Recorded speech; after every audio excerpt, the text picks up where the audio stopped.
Now, this next one I want to do is a follow-up from Lenny from Peoria, Leonard. Now, he called in a couple weeks ago, and he had talked about when he applied Milorganite that he would get splotches in different areas. And I hadn't seen any pictures of that time or whatever. I just listened to the phone call. I'll link that description below. If you're on YouTube, you can check out that piece of that video. But if you just Google search splotches, Milorganite application splotches, or splotches after Milorganite applications, if you just YouTube search that, you'll find the video and his original question. But he and I kind of followed up a little bit here recently, and I got some more information, and then he called back in, and here is what he said. Hey, Alan, this is Leonard from Peoria again. You absolutely hit the nail on the head. I didn't even realize it. The dark spots after the Milorganite application are actual, not like super low spots, but they are definitely low spots in the lawn that I take for granted. My lawn is not one grass type by any means. This is the first house I've ever owned, and it's definitely a Franken lawn with a little bit of everything. And I haven't noticed the spots until this year when we get a huge amount of rain all at once. I know the Illinois River's been in flood stage for over a month now. So I appreciate your answer. Do you have any solution as to fixing minor low spots in the lawn? I look forward to hearing from you. Thanks, bye. Okay, and then actually Lenny sent me a few pictures and we emailed back and forth. He's actually got a couple different things going on. But first thing is, as far as the low spots are in the lawn, Lenny, you're going to want to use sand. It's just the best thing. I know there's all kind of controversy. If you guys go to Connor Ward's channel, he doesn't listen to this podcast, so he'll never know I talk about him. And if he does listen, he definitely doesn't listen this far through. But either way, if you go to his channel, he's got a really nice video on leveling the lawn. He's got a big dragger he pulls out there. You know, he's a savage, but it's sand. And people like to make fun of him and say, oh, yeah, you put all that sand in there. You know what you're doing to your lawn? You're going to turn it to concrete. Well, that is not true, and it's just not going to happen, right? Sand is the very best leveling agent. It always is. So just get some play sand, whatever you can find locally, and just kind of rake that into the low spots over time. You don't have to do this all in one day.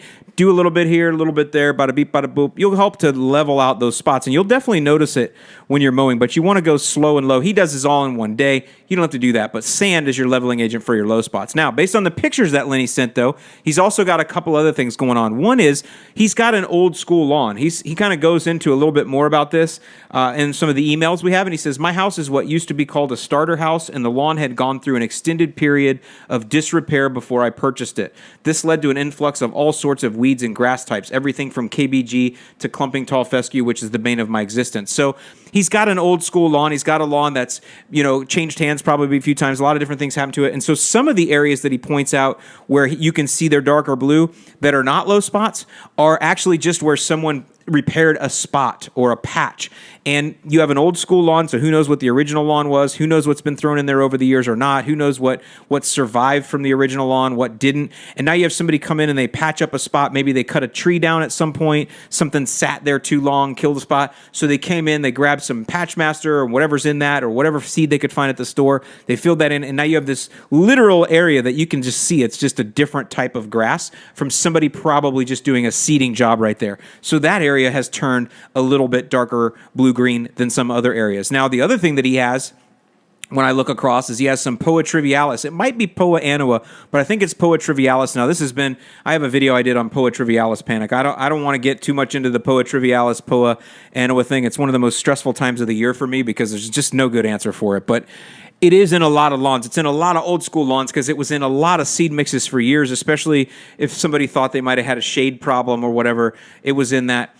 Poa trivialis is rough stalk bluegrass. It's not an annual, it's a perennial, but it fades in summer and it'll turn this yellow, it'll go dormant, it'll even turn brown and lay down.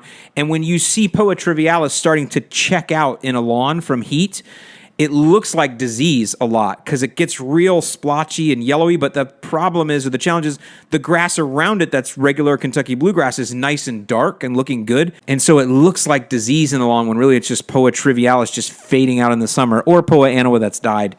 He's got some of that in there. So a lot of different things going on. However, it still goes back to the original thought, which was there are some low spots, and the Milorganite at that high application rate and as much rain as they've had, it does wash that into the low spots. And then if that's been happening over successive years, those low spots, the soil will be much healthier there because it's just gotten more organic. So level those areas out, Lenny, with a little bit of sand if you can here and there.